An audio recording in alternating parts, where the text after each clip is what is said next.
امام زہری کہتے ہیں کہ میں حضرت امام زین العابدین کو ملنے گیا۔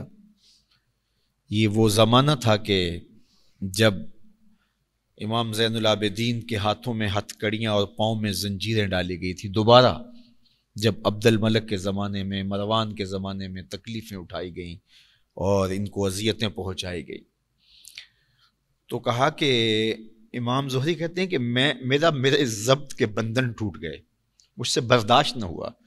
جو ہی میں گیا اور دیکھا کہ ان کے ہاتھوں میں ہتھ کڑیاں ہیں اور پاؤں میں زنجیریں ہیں تو میں بے ساختہ رو دیا۔ تو کوئی تشفی کا، تسلی کا کلمہ میں ان کے لیے کہتا، لیکن امام زین العابدین میری طرف دیکھ کر کے فرمانے لگے، زہری کیا ہوا؟ میں نے کہا حضرت آپ نے کربلا میں تھوڑے دکھ دیکھے تھے، یہ کچھ رہ گیا تھا کہ آپ کو اب بھی زنجیروں میں جکڑ دیا جا رہا ہے؟ تو فرمایا یہ زیادہ دیر نہیں رہیں گی، اور دوسرا فرمایا ہم اللہ کی تقدیر پہ راضی ہیں، اگر میں چاہوں تو یہ زنجیریں ٹوٹ جائیں، اور آپ نے جھٹکا دیا تو وہ زنجیریں ٹوٹ گئیں، ہم اس کی تقدیر پہ راضی ہیں۔ یہ چاہتے تھے کہ لوگوں کا اہل بیت کے ساتھ جو محبت کا رشتہ ہے وہ کمزور ہو جائے، لیکن کیسے ہو سکتا ہے؟ یہ حضور کا خون ہے، اس کے ساتھ محبت کا ربط کیسے ٹوٹ سکتا ہے، کیسے ختم ہو سکتا ہے؟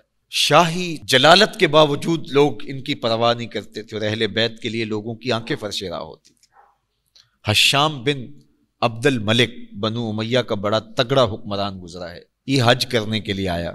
وہاں جب پہنچا تو اس کا جی چاہا کہ میں حجر اسود کو بوسہ دوں۔ اس کے دوست بھی تھے، ساتھ آیان سلطنت بھی تھے، شاہی تم تراک کے ساتھ پوری شان کے ساتھ آیا۔ شہزادہ تھا تو اس کا انداز بھی اس طرح کا تھا، لیکن رش اتنا تھا، وہاں کون دیکھتا ہے کہ میرے پیچھے کون ہے، شہزادہ ہے، کسی نے راستہ نہ دیا۔ تو یہ ایک سمت کھڑا ہو گیا حجر اسود کے سامنے مطاف میں کہ رش کم ہوتا ہے تو میں حجر اسود کو بوسہ دیتا ہوں۔ اتنے میں طواف کرتے کرتے امام زین العابدین بھی حجر اسود کے مقابل آئے، اور جو ہی وہ حجر اسود کے مقابل آئے تو ان کی رفتار تھوڑی سی مدھم پڑی، اس خیال کہ میں حجر اسود کو بوسہ دوں، تو لوگوں نے راستہ چھوڑ دیا۔ امام زین العابدین آگے بڑھے اور کہا اور حجر اسود کو بوسہ دیا۔ اب اس کو بڑا عجیب لگا اور بڑا حسد کی آگ میں جل گیا کہ میرے لیے کسی نے راستہ نہیں چھوڑا، میں بادشاہ کا شہزادہ ہوں، ولی عہد ہوں، اور اس کے لیے لوگوں نے راستے چھوڑ دیے۔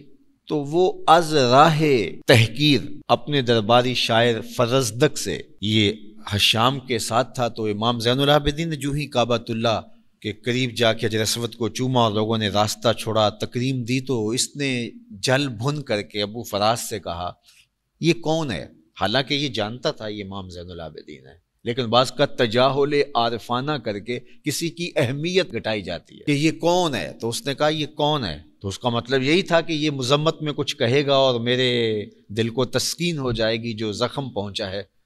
لیکن فرزدق نے اس جرأت کا مظاہرہ کیا اور اس نے کہا کہ تو نہیں جانتا یہ کون ہے؟ اس کو تو بطحا کے سنگریزے بھی جانتے، یہ فاطمہ کا فرزند ہے، یہ حسین کا نور نظر ہے، اس کو تو فرش والے بھی جانتے ہیں، حشام سن، اس کو تو عرش والے بھی جانتے ہیں، اس کو تو آسمان والے بھی جانتے ہیں۔